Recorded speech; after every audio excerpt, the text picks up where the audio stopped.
Ala các chân là cái lỗ lồng lại với cái chỗ zanina con riêng tur chu Mizoram Cypher to giống zo la bonber ti thể hiện cuộc tu Dropbox mun răng ron ti hao azol te chim lam pang lung lei te sia ha te long tlai trang te ron ti khom khan nia rinai takin a chang plung peka react la takaning ka ria zir tur tam tak oma ma se a thuia ve wangin tu na tan chuan anna zong kha soi vek kha ti anna zong a soi vek chi po khan chu ri lawa an punchline nang chi te te ha kan ron highlight thuak lo ten min ngei hlut saka min support lat thei chuan notification bell on la lo subscribe ram la lo share da ram turin paron nge na chu react na o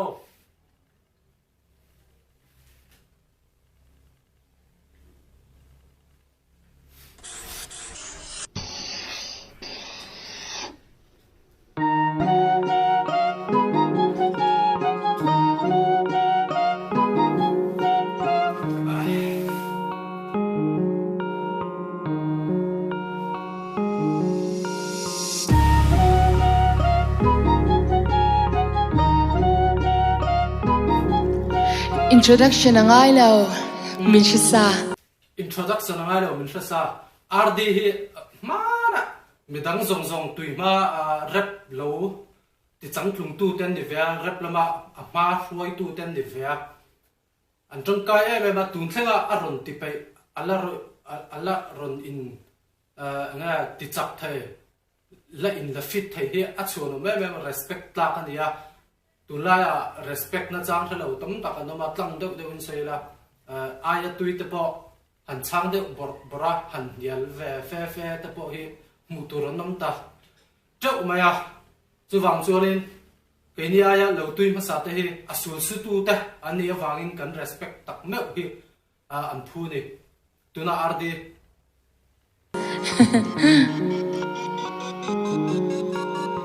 Miss Hoisen, mani tumat siang, mindal tumapiang, ke eksang khan kat no kiang. Mindal tumapiang ke eksang khan kat no kiang. At yom siya chu kan extra chu kan nol trina khatiang ang chia khan alo dal tumapiang ta chu a eksang mai khanin alo nol kiang tinani wordplay. Ani khamo wordplay li chat ve po adventure young in a tlang lon zilhaw na. A wordplay na chat weber for adventure yang in atlan long adventure ho chu tlang non thin ta heta aron te khin chu kha avak pan chaka avaka kha mi avaka kha adventure yang in a wordplay na chat po tlang lon tium sia chu adventure ho chun tlang ten lo na thin chi sang o tlang lon te po niang a wordplay ni thatau kha adventure ang main atlang lon akkomon atina ani ang lo tlang lon ang mai khanin mang war tol tu kha tiang wordplay kha apan ste kha alar to ema wangin adventure yang in atlang lon aron ti chi ta ni ai thale wow zilhaw na para po khai wa yang Australian low zilhaw na kara po akhai wa yang Australian low ati min zil hau chuanin thang lai te an zil hau chuanin lo an thang lian thin ta ni hai ti mai an nun ra te po an nun na te po ma son na ten hu thina ma se heta ron sei chu a khai wa yang a sei lian lo tun te chung khai wa chu kan thra nga za mo anga sei lian lo tu ra ti thang lian lo tu ra ti na chu in man thiang ngai thleng ori lo hi ori ta kangai lem lo he ke ko ori lo hi ori dang kangai lem lo aron ti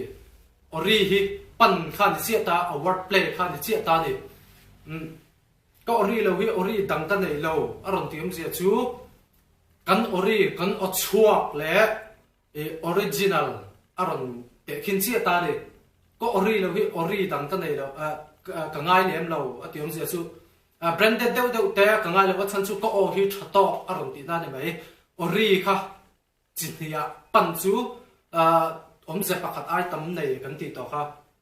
original le ke mani ori hi aron play ta to ori lo hi ori dang ka ngai lem lo waran ti ni ngai thaleng ho lok le lok hey tian ka laptop a chia ta wangin du thu samin editing te hi ati that thei lo awangin tihsual kan nei chuanin milo hra thiam ram do nia a chan chu laptop te po ka siam thak to a phone a han ti mai hian ol sam te po ol sam ve a ama ro chu editing hi re du em a clock han sen de phei chuan tihsual hi alo lo thei lo thina tiang han mi pui te in ngai that thiam na kan run din ha la nia ka run din ha nia hey game hi ka ban phak po ni se ka top san hi anai lo ti mi zo ron lo khan rabbit hair ka kai san to ka tan ko om lo in lo ti ni ban ka kal zel don zo zinga kem til lo chap fai sa ration le I do chun in khawang Dropbox kan kal zel don kal tlai tak hi ration le I do chun khawang ti tak hi ke chi lo ka perfect beat lo wa ang lo hetia la wordplay te punch te an setup hian a setup tu te vazo khan lo I chuan alongai thatu te hian a hriat thiam vek thei bik lo wa chan chu an ril lu senga an chung ril chu ka tanga am phu te va hriat thei vek hi de bik lo wa chu wang chuan a ha fal in lo chuan comment section a han midang tan le ka tan te po a hello tan te lo hril fiat thei ula karon ti ni chu ngai thaleang kan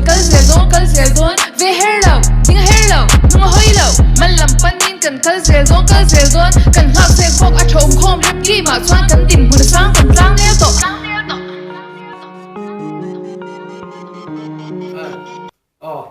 kan tlang ne to RD hi sei tong khanin ma RD and the three rappers an la right khan midang ti ngam lo laia lo ti ngam tu te an nia tun thleng hian alat ti pe hi chhuanom wa le ama ai khan lo improve to zoga keima opinion a chuan keima ngaidam a chuan ama ai khan lo improve to ani ti ta po hin a mu thaya chan chu ama khan la thiam lo ti na ni mi lovin punchline te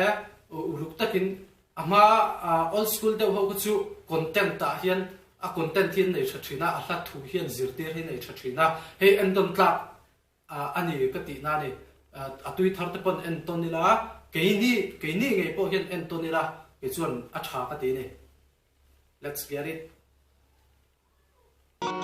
mikhan hun khir ka bay mana ta to har san so so zara lo kin na ka thar ta ti ra har sa zum le shiam ka ra ka bay chi ni so le mu sin ka ding chuak turin chak na nei sin ma son duin hip hop long ka lu chil ta chua me wa bay ne hey le ka tu khir tu na tv ang an lo ka chua tu na tv ang an lo ka chua ni tin ati je chu sa thiam lo nom ta kin na nol pui chun sa thiam mai anga tv ang an lo ati je chu TV chu nghe phim hu nom tak tak te pe chu tunaya thalai tam tak te pon TV te chu an ngai na an en na sa thina an chu na sa ni chu tiang thau chuan TV ang khan ain te khin ta en na lo hlo ta ni kha tak kha aron play zia chu ni ngai thaliang ni ting ka sia ka pen mor ka thuak na thai finin lung lu hen to ka mu apen ne na thai finin lunglu hen to kapmu aron te chu soi fi em tu ro om lo ma se kem han soi be lok ko duwa athil zia ha naran mai mai na ziak lova chunin aziak chho zela nakina lo la thing tur lunglu mal som na ahmu tur kha zia chho atum ta le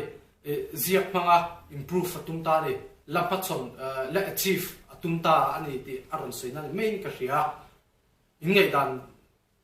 khan in ngaidam dan kha chu in ngaidam na ni mai thale phong sang kal san nu pon na ka thia ka re lo ka chiang ka bay bok chiam na face zo du in long ko hun lu ka se na tun hun ka tlen ta ka lu thu kan lan the ground up po mai la min zat lo wa ka lu thu underground up po mai la min zat lo wang atium za chu underground chu kan thaka ka lei hnuai ti na te po ni anga hnuai ground hnuai ti na te po ni anga ama ro chu underground ra pa kan ti chon in hai independent mainstream akal te po tam tak do ma khatiang lo underground hnuai tanga lo nor chho tu ti me ang teng chon thil fia me ang chu tiang a po chuan umma ila ati na le hnuai po min phu ma ila min zal lawang ati na ni kan thathiam ang chu underground po ni maila hnuai tang lo phu po ni maila ma nói trong hung lỗ đồn po này mấy là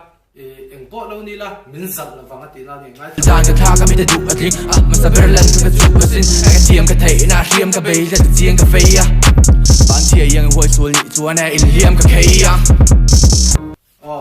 bạn chia yang hồi xuân nhị chúa này in liêm cái khay ang tiệm gì chú bạn chia chú khơi đi đây bạn chia lỗ trăng chuyện là cần khay chuyện thì khơi đi đây cần khay chuyện ta này khát ta tắc han bạn chia anh ở hồi xuân chú anh liêm cái khay ang ở đây ta lỗ tông bảo hoài hậu biết chú anh liêm cái lắc khay ang ati na ni an kala hlia mang ati na te pon chu ai thale za nam chung ta thim te tek na o chu chong in a hinga ap minute air minute held in chu ta ka a lo wan la ti an zep chi nam be boy ya bully and them thing hip hop heads in to an fantasy real loko ngai thale loko ap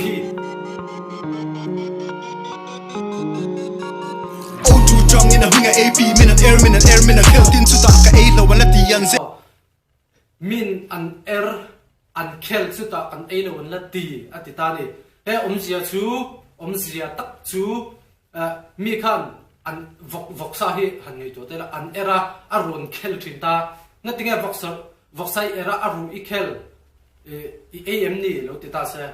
a lo ti tlat ta se a tho ni tro a tho ti na a khela a era a khel boka kha a lo ti na ni lo phim a ti na ni a heta tak hian a pui hian min era min khela chu takara he pai chu ka van a lo we min la ti thei ani a ti na ni midang kha va da niam ti na ni chu mai thaleang Chi nam be boy ya bully and them thing hip hop heads in to an fantasy real and the secret tam pechin hip hop fans one in fantasy real and the secret tam petri tiom je chu credit chu soi fi vak pa mai chuang lova ani tak a he thin ni thei tak ni a chan chu a pui te ti ho zong zong chu ma na tanga lo ti chho ton ni a credit back tla ni credit tam pechin epic anti for the side in a minute takin Like ha. Woo. Nice. Like ha. Epic anti. Voter say din and min takin at yung chu. Epic kanti chuanin. Hey, epic sangber chaber mo. Turu ti na te po niya chuan epic ang lo abbreviation word ang khan anivele ta chuan a full form chuan electoral photo identity card ti na ni chunin heta voters ID ne min te khin atile chiata heta epic anti ati kha voters ID ne min te khin ti chung khanin aron sei fiele ta chata a construction zong ta khalo en ula sei siang ani lo ka ti to khanang mani khalo en veula atla anol pui hriat thiam lo ho kha ka ron sei mai na kai chuan hun po ka nei vak lem lowa churin khata ta khanin epic minti voter say din a min la te khin ati chi khan na ron sei fiele ta ni he ta khan ang lova khan voter say din a min te bawa ko nanga fo wa sa man mi ngai du su kon ta atla an sa bo re ngai lo wan da na tam ang ka kill ka pumbo wa down the earth ta ka kila ka phumbo and down to earth ta ati mi chu akila athata chon a phumbo ta down to earth kan ti chu lein nuai ti mayang chuanin down to earth kan ti la chu humble kan ti to chuan akira azal to a down to earth to chuanin khata lo er tu te lo khel tu te kha an humble to ni he soi tu ran nei to lo ti zong in han sil fia te ang an humble to an ngoi choi to ni ti tu ran nei to lo ti aron play na ni ngai ta relim bon chin ma se biten bon tier and trap reintroducing your boy AP they sleeping on me I guess reintroducing yourself AP they sleeping on me I guess atiom zia chu AP ka mana introduction pe to ama ero chu reintroduction ron pele ta heta hiam they sleeping on me I guess atiom zia chu introduction na pek nu apo khanin mi khan an la muthil sanani an la hello derani an la ignore luyani ti aron soinani adik hey boy real life min dispe chin an tan loss ani zok min kill then ring an tan top nani zok em system in chin an so roll an shelo wal hlan en ani hen am phu chop ka ti thok an hlan en hen am phu chop ka ti thok atiam zia chu heta hian an hla atiam zia chu khami te ho hla kha real rap ani lo ti na ang deu ni ta khami te hla kha phu chop ani ta ni thu tak tak apui te ho te le refer te jini te midang po sei sem lawang real rap sikite antina sa ni thu tak tak kian rap thina nun tak tak kin rap thina khami te avaka tak kha chuan an lang khan phua chop ka ti thlo te ta ni phua chop phian ron sei fiale chi ta ni kha tiang te kha man thiam angai chu chian ngai thale Digam ra kill angai technical thil kam hang bi environment la rhyme kan ta chi kam bang le lama idan ta mi dang ba chicken fat rappers ngai cannibals mi am bai Day kha ta han karin nai de na ron bei bona achan chu triplet aron man dang kha ka soi lok duwa a triplet ron man na kha triplet kan tiam zia chu rapa chu multis man na tur ni mai flow change na tur wordplay da na tur te pon ni chu triplet kan ti chu multis da khom na tur kha le mai heta hian a pu hian akhaya le avuaka akhaya khan 3 syllable multis samhanga avuaka po 3 syllable thoron hanga ta khan chu takara a har to ma na kalaya a to pa khan rappers nge cannibals me and bite tin wordplay ron hang le ta chia kha kha alo ti har zu le tu ni a complicate em ti chin a har em ani cannibals su kan thak nga sing a an ni a rapper pon me and bite china cannibals pon me and sing a chu me and bite china kha tak kha rapper nge cannibals me and bite ron ti ta ni chen kha chun triplet ta hian a rualin a khai le atuma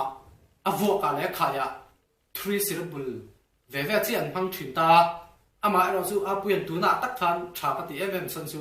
a khaya le avoka 3 syllable lo phang ve ni tiang kha epic ani beat right dik tak ani chuan sei le lo kang poi mo te umai beat man bai hi anal em sap trong rung thian man bai thei bik lo ni mizo po hian du tok hin man bai the ama ro chu man bai an tum lo ta hian an mang ba vek thin ta ni kha ta kha zir chian na satanga ba dewa mang hi shiat beng hian alo ngai thak hian ngai thak ka tin nuam lo thin ta la ati chuai thin ta chu wang chunin bar mang bai kan du chuan a khaya te ka kan la thiam tur ni antirna tian bi ta local ta char ta tak tian ta na tian ta khanin mang bai ta kha thaya man bai zirna ta khani thei ta ne man bai zir hi tha ma chan chu la ngai thak ta no ma feel no ma lo su pui te hin nuam ve ta ni ngai thaliang ka phong an thin te chu lai yo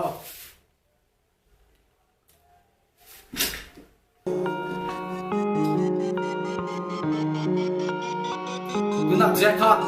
mi tan chia min thli ringe mi le benga len mak an ti thot pakhat ve me ka bon wang ani zok mi pui min ti za tla ka ni yo mi pui min ti za tla ka ni yo aron ti om zia chu mi pui khap pan ani ta ni hetiang mi pui crowd kan ti le mi pui audience mo ati le mi pui mi ro pui mi pui tak ka ni ti hian pan na lo ni le chia ta ni mi pui ti hi crowd kan ti na le audience kan ti na te mi pui a kop phota pakata chuan pani na chuan mi pui tak ka ni mi ro pui tak ka ni ati na nen alwin ang chia ta pan kan ti om zia chu thu om ze pak thu pakhat om ze pakhat ai tam nei kan ti to kha ma se om ze ko tu min nang vek tho ni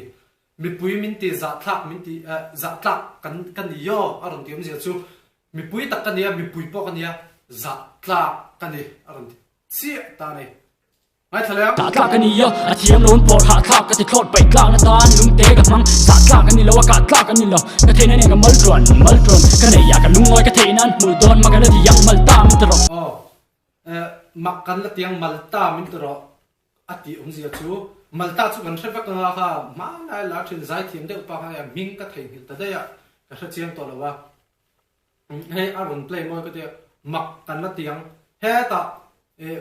kamal tluan kamal tran Aaron ti to phota chun he tiếng kha construction ne tiếng Aaron construction thata a chuanin he ta hen Malta min tero tin Aaron conclude le chi ta ni kha man fu ngai ve wa beat and bar sorry construction a setup punch ma hian setup from kim tak setting I thin ti Aaron man tir ni ai thle mi khan lo mi bang bok ngai ho ka thau lo chim lam ka phial ka ram ve ka ni so ka ban lo mi ti moi mo thok kan ti yo tu so ka dik lo ka ngai ho wa tu na do tu antidote ye tu na do tu tur na dau tu ang antidote kan ti chon in tur na dau tu mo Aaron soi fiat ta antidote dot an soi ti na le antidote kharon play ta ni hey flow pon na rhyme thaya internet perfect rhyme chu ni lova play aron mong ta ama ero chu perfect turin na ron mong ta ni wordplay turin ron mong ta antidote dot an soi ti na le antidote tur la do tu mo aron play chi ta ni ngai thale mo antidote ta len la nei lo in nuk ngar til the na chu nei ven kun ngar ta len nei la in nuk ngar ti the na chu in nei ve in kut ngar aron chi ta ni thil ti the na chu nei ve ma se an kut ngar an kut chun engen ti ha in ti the na ti thil ti the na le kut ngor ron ti ta ni kut ngor ngai thale akana to ka thwa sai pol bang lo we don't fuck with akana to la bang lo akana to ka thwa la bang lo zai pol aron ti takha ngai thale lok tlai we don't fuck with that vai zai ai panin na sa feza vai zai ai panin na fezo in na sa fezo ka ti su vai ho chuan an la saka te po an ti thin ta ti tam ta khatiang khami ai po khan opponent te kha an na sa fezo na sa fezo mi an tam fezo ti aron sei fi chi ta ni chun kha zong kha je kha na version ne je kha na soi le la pa je kha ni chim lam si ha na ma chunin to pa ka da ama hi a flow le a delivery hi keima ngai dan chuan ngal deuh me hi nia no punchline hi ni deuh tok me delivery hi a chan chu hetia a han flow vel a han lam na deuh vel te hianin angai om fal pi ke be me kha ne ama originality a flow vel zong nan hian originality ni I'm done. The river rose. Hey bal khuang anok sa piang te at turang akong zo me ka kal do ne tui dang om se tunge dal duang akong zo me ka akal do ne tui dang om se tunge dal duang atium sia chu tui le tui kha zu flowing engem te hian arai ve thaini kha zir chen ngai chan chu tiang hi ahara thil thara ni boka tui dang se tunga dal duang ati sia su tui dang na tu chon ne dal chu va duang mo le dal hop chome dal tunga tui na tunga dal chu va du zo ang ti le tu chon nge min dal duang tunga min dang duang ati na ni tui dang se tunga dal duang chiang le chi ta ni dal duang ti kha pan ai thaleng min mi lawan nom lo ni in ka chut min e lawan nom lawan til la put sing tel nga ma thi da than thim ma nu tur ve langa mi lo da si ya nu manin fuck le sa king ala mun le vun le shi nga manin fuck le sa king ala vun le mun le shi nga loko manin fak le sakhin hala a mul le a vun le shikanga tiam si packet chi lova achan chu an mani hian hai ril thei ang ber tur hria thiam har deuh si punch na deuh si play moi deuh si ang tur te hian an han serapa an mani kher va zo lo hi chuanin ting hi hriat lo tam tak te poi thil ve thei ni an bom ti na ni maya mase ka hriat thiam dan ve chuan manin alo dik lo mai thei boka manin fak le sakhin ngala amul le avun le hri anga atium sia chu ta hian zana pom kan na samaya kadal ru lo lang alo lan dan chuan sakhin ngala manin fak le sakhin ngala eng ma bet lo kan ti thin ta manin fak hi om zi om lo chapau na mai ni lo ni ta se manin fak le sakhin ngala amul le avun le hri kanga atium sia chu in fak chiam khan manin fak le sakhin ngala a mulle a vunle shikanga arontita mani ain fak hian a multe po beta shikte po na ya a vunte po betalom mani in fak hi repa chunin angia puina arontina ni perin ka ria ka catch chi lawa a kha thiamin om chu comment section a hanin khawngaih takin midang a hello te po an hria theinan run comment during karon nge na chu ngai thaleng ka tho ma that so khamo ma to palo ma na mi da da ro su bon lo ti thin khangoi ro a chakin mi pi ka ni ti amoi thoka hatin ka kila ni ti hi soi ro dik thlapin ka ti ka thil ti apoi wow triplet tuna ko han ron hong ve la ta fat le refer rosan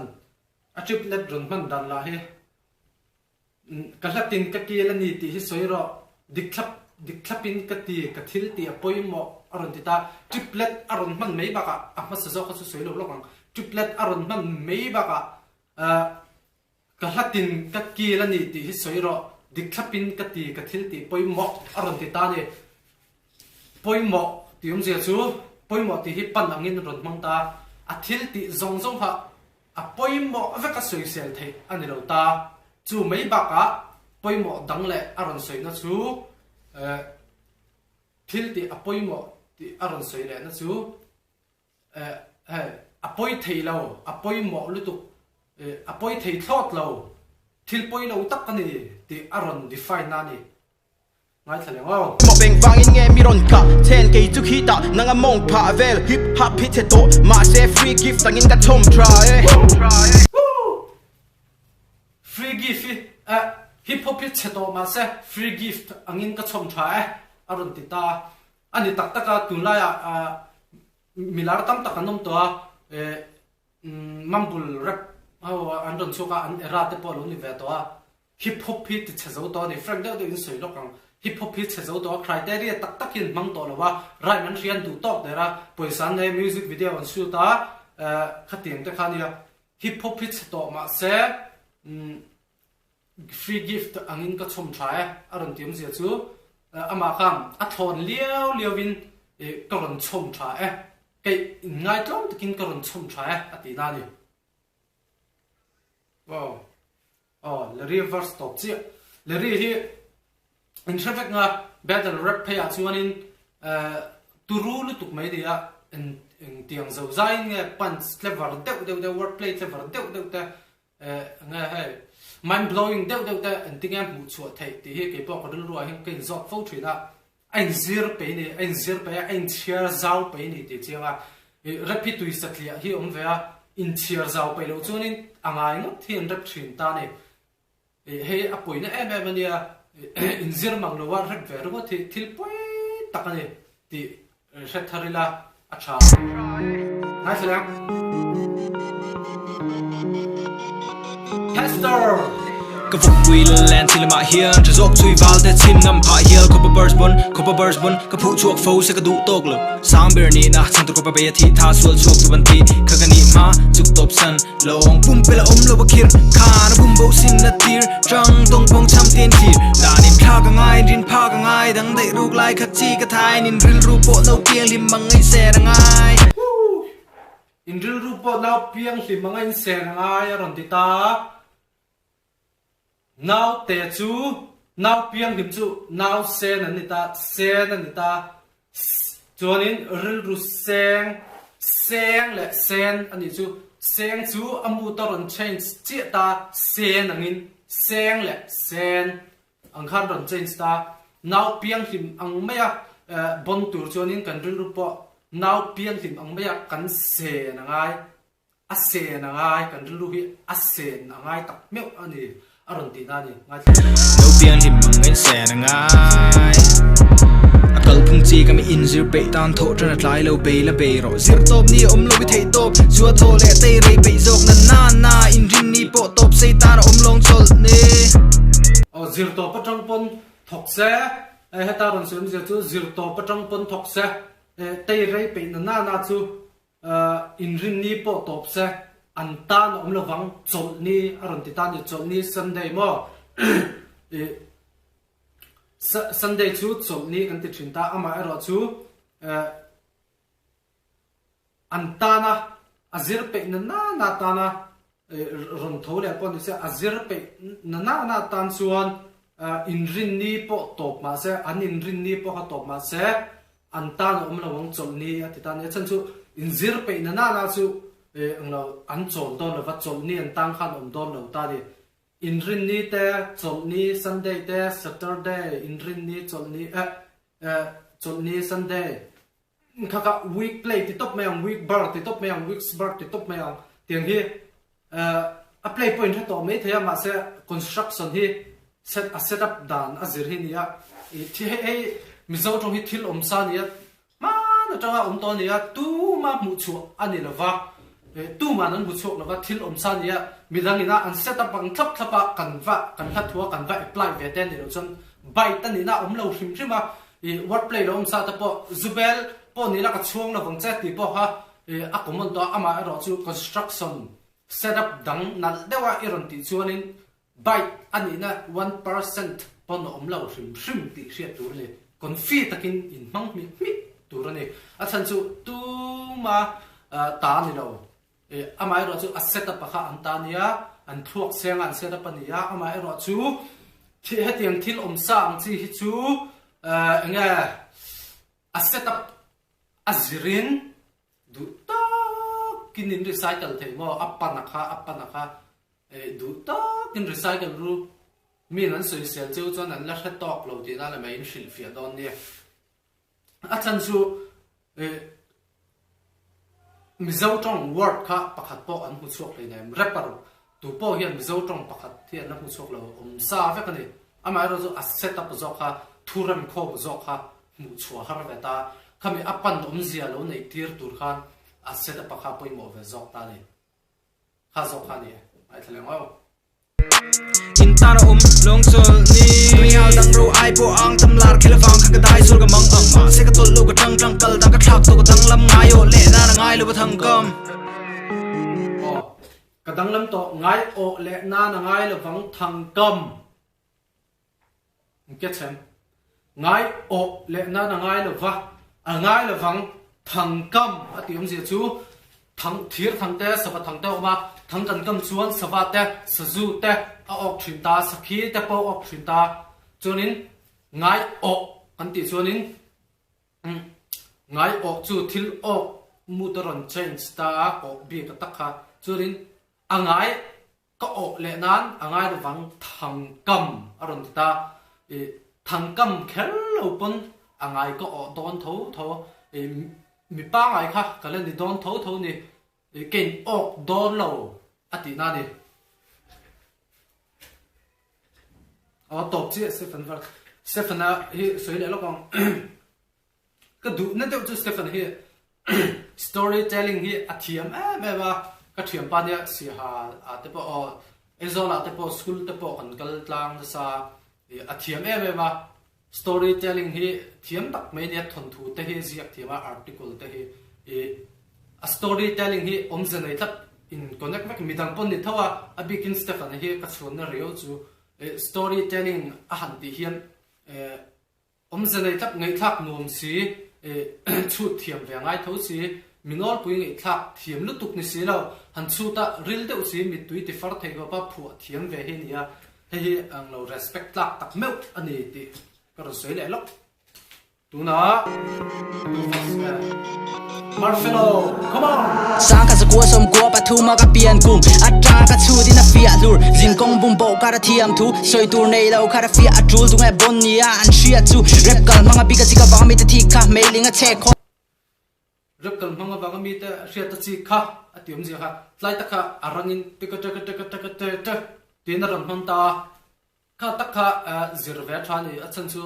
flow ti moya multi spon flow ti moy thoma ma se multis khan lo po khan tiang khan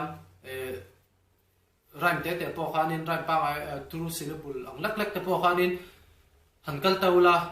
a triplet ma se aman hun kan soi to kha first video wa khan a lo to pon lo edula first video khan chiang in ka ria khata khan in aron soi chiang a triplet man na turang chi ta kha apoi moi in zira tha mi te palan suwa tirani da ka suai lut nuo to ka huanga an noi nu fu pa ka rola ke pen an nom ve ta nuol ta chang rola ha ta ka thorim nuwa than tlak banga chol trin tu ma chang thar ta na thomri mu dak sang fal ta ka nom mi hui ham sang fal ta ka nom than la chunga thokrim tak sang fal ta ka hi tu ma an lo lo ni ti na ni adik tak a achan chu hai and struggle over lutua poisa na music video shoot ringa 1 day rapper every day rapper 2 week or 3 week rappers tam tak anton suak to in zir mang lovin tiang khan midang kha an ngai sanga kan du zo ka tak chu midang in anron ngai sang ta hepa hi ka ngai sang an ngai sang chu bon an ti thin ta hepa ka ngai sang si a bon si tiang hi rap chu tiang alo thiam ani hi ti ngei to na put kha ol ve ta khatiang tak kha awareness ang deuh kein pek ve ngai ta ni a chan chu literature hi aro pui ve ma literature ni ta sa shin fia hi ngai thina chu ta tak chuanin music video shoot nal top lovin in zir hi poimo ve ani hanin zir chho phot se video shoot khamhan mo lo se lyrics video te upon tiang khan in cher chho sa nakina chunin an hla te pol ala hlu reyanga ngai thak ka hlo reyang he kan soi thin hi nothing old school artist hi tun thenga vibe ala kan ti chuan a content a tha em zir ti ran nei tha em real rap ani tula mam bul kan ting chi criteria am bo pela ti ba ang mo technical deu chu nang kala ama ro chu content se dei lo deu hi ve thina old school la new school in takin da ba technical line le content thale thalong chi a khadita ama ro chu chutia te khom lovin tun new era kan du ber chu kal rang lovin tuna lo ti thar te pon old school vibe lo kal pui tho se chan chu old school vibe hitia old school beat van kher khan lovin zia zok chu a content kha tha tho se criteria mang tho se ti kha du thu sa mani a chan chu rapi a boral tel telam ti hi thil hlom deuh mai ni ngai thalango sang fal ta ka nom mi hui ham sang fal ta ka nom lo hey a pur thu ta tang zero how ta chan tor an thua ka word play maltis metaphor lang to respect an chu kan nam nul vel kha lom len chan lor a tira ka ti chin an tiran I thin ka ni na begin an chi kan tik si dik ta ka thirin a rin ai ka real thing a feel ka ni hi MC is a film 5 syllable multi seven mang tha tu na han triplet a kha bon lu tuk 5 syllable voin za ka chiang to lawa lo en man me ro 5 syllable sin multi seven mang tha khatiang khathil har deuh mai nia chu takara lo atop khar na hi moi vele thin bok nen inzir na satangai tiang hi ke kam sampo te re pen te me ke kham chang po te re pe yan ti ve tiam sia su khetia ke va kham le te re pe kha avat soi tum ber pon lo wa ti ram pe lo chung po ti ram soi na ni ke kham chung po te re pe ti ram pe soi nam ani me ya kha chu You know what it takes to be an MC so silly, got you back bro, think you're the realest so jump to the top, bring on the beat and kill it Marfelo verse wa martelo hi tha ka ti deuh ka chu an siam ram zung zung theya midang ang thoin hetami ang tuna rap pho te po hin effect thawa a tha ka ti na chan chu love song lovely deuh po siam se lovely deuh in flow akwai erathiama a beat a zirin chuanin aggressive fangchi te lo ni la ta se a flow thak le na deuh atile thiam hi respect tlak takani zirchian tlakani ngai la ngo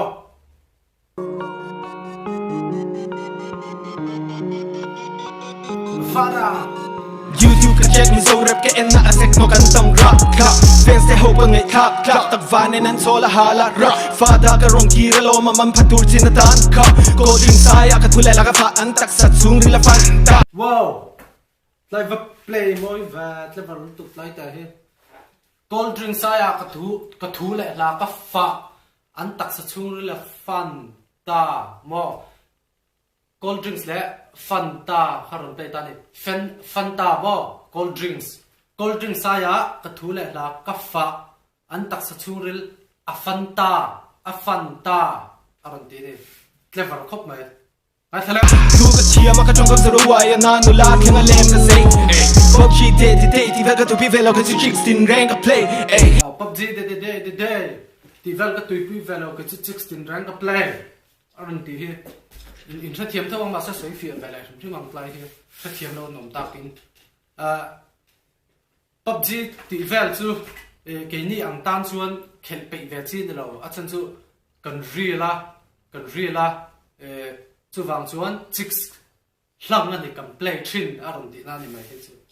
Kanay ve hack low Ford Lamborghini yeah my Chevrolet my Sam on me right into any toke my himilo tap to take lai yan me tu tiếng han tu tiếng tập han music bar kham han thể vecta tu na pon rong mong ta ma se mom me nang me chia right idu chuan Lamborghini te po Chevrolet te Ford te Mustang te kanai ve lo ma ero chu right idu chuan ke ma hi min chep ta che aron ti ta ni zia chu right me che na mian right chung kan thava ka nga mi pat me che na de me a position chu choi lo me right idu ani chuan ke ma hi mi lo chep ta che aron ti ta min right idu chuan section mang chuan me che chuan an ke ka tian an chep thin ta ni tiếng han chep thin ta kha tiếng kha ron soi fi na le mai ui pa ka yang kan la kho ya piang saru ang yang ka du saka an tang ka thil phalui ui pa ka yang ka khoya piang saru ang hian ka du saka aron tiam zia chu ui chuan saru chu an du thin ta ni saru chu a sak bok ta du sak aron play ta chuanin ui a yang ta a ui yang angin nei soi ta a ui ka yang a khoya piang ka chu saru ang khan ui saru du ang mai khanin kha saru ang mai khan a chik a mai chia ta kha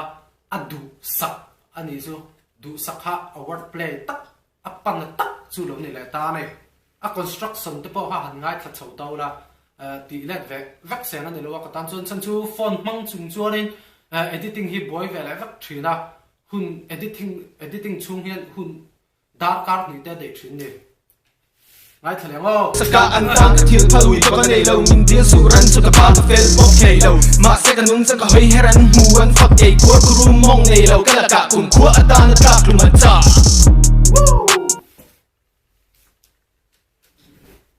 ke khwar khuru mong nei lo ka la ka kun khu atan tlak lu man cha aron ti hi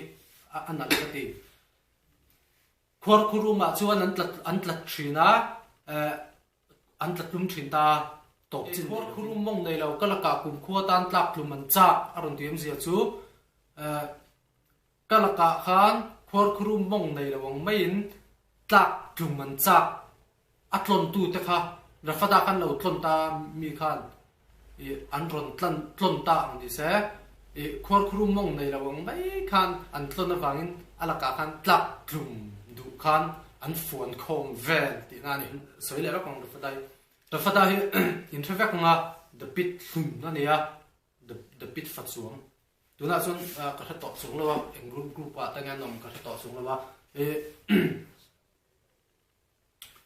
rafada beat man dan hi midang copy ve thai me chi hi ne lovin ka ria chan chu ama originality hi anei chiang big em ba hi achunum em ba achan chu a flong hi han flow ve don teila har em ba zir tham fa ni rafada flong hi mo bai chin lo tuna sik Sau ta na muang kan chon lega chuan hei lega ron leta cham la mual so to je kor boy ya ngol len na sam na mual throk ti to zet kha or puar yanga ko hong len na aron ti ta cham lamwal chu kan cham chon hai throk te hi tian ati to ti meang in tha them to kan cham chon throk te tian aron to chho ta ni min pam chin ta ni cham na sat wang te po ni them chu kha chu award play ni te khin na thu ni ani lo mai thai boka or puar chu an or hi hai or por du hai te puar vak thing kha cham lamwal chu or puar anga cham lamwal chu or puar anga ka ngong len na atita omje chu or puar ang mai khan a ngong len na ni alal na ramani cham lamwal kha ti ran sei na ni ka tum ma ka chiang tun ma chuen ka chan lui chung kla ka piang chu kum ba kan niang a chan chu ka chan chu da mong rei ji ngum ka ka ya a chan chu ka chan chin a mong rei ingum kha ka ngia a yang aron ti omje chu sikita ta han hai nga tiga kan han so ngo a chan chin kha among rei ta ni khu ta tanga ron impromote chho ni ta ni a chan chin kha among rei ta a chan chu kha khu ta among lama om ta chon ngum kha tak khan aron kon tliut le ta ni in ngum kha ka yang aron ti le chi ta ngai thale min vei su ke zo she pe ka ring hei chu ka tha min vei su hei zo ka riat in riat ka ring hei zet chu aron ti khan bar tharan aron kala ta khan phone al evemen tu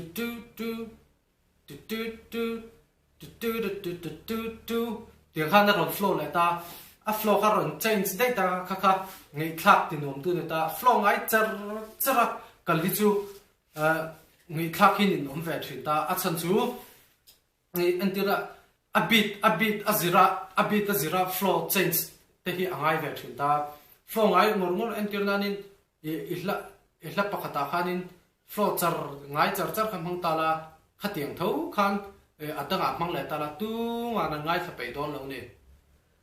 chu wang chuan flow hi zirna satanga ya flow thiam tur chom beat and bar si na sataka zir angai thina ni ngai thale ngo long ka ma ding chama chon la ka in ring fei fu him rei tu am chin fei su mi chiang chu an shil thing chu down the dick free ar shit ka ngai tik lai pong ka in pei tu him rei tu mi chin fei su aron ti ta kha ta han chun he ta hiam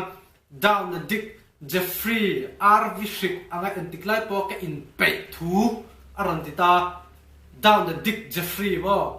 chu introvert thawanga Arvishik anga antiklai po ka in pei thu aron ti um zia chu him rei thua ani chu ka camera blur thina a bol thak khop mai he sim thangai ni lo khatim lok ula him rei thua mi chin ve su aron ti ta antiklai pon Jeffrey ang maya a in pei thu Arvishik Jeffrey ang maya a in pei thu aron ti ta de in pei thu om zia chu in pei kha zu in pei deu a soi na le in pei in ring rang in ral ring rang aron soi na ni ta de kha atop aron close chi boka kha aron ti fam kim vak me ne lama aron construct zong aron set up zong kha heta atop kharnan hian antiklai po ke in pei thu tin aron close ta amoi em me ne sikiti in thevak na awang lai nia thuk tu tak hi an mang lo ni cái mà opinion là chuan Gini te chu an tha tak ma we import chu ni sa an rai na hianin an bon deuh vek mai ni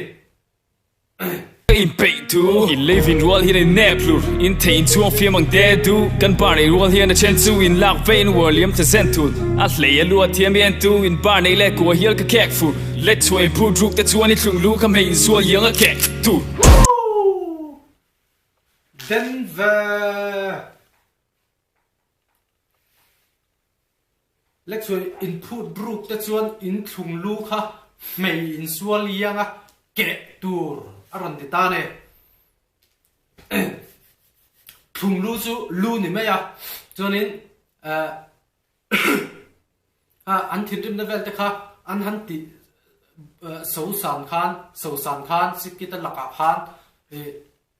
mei in sual ang mei che in sual chu ain kek thin tan sama te kek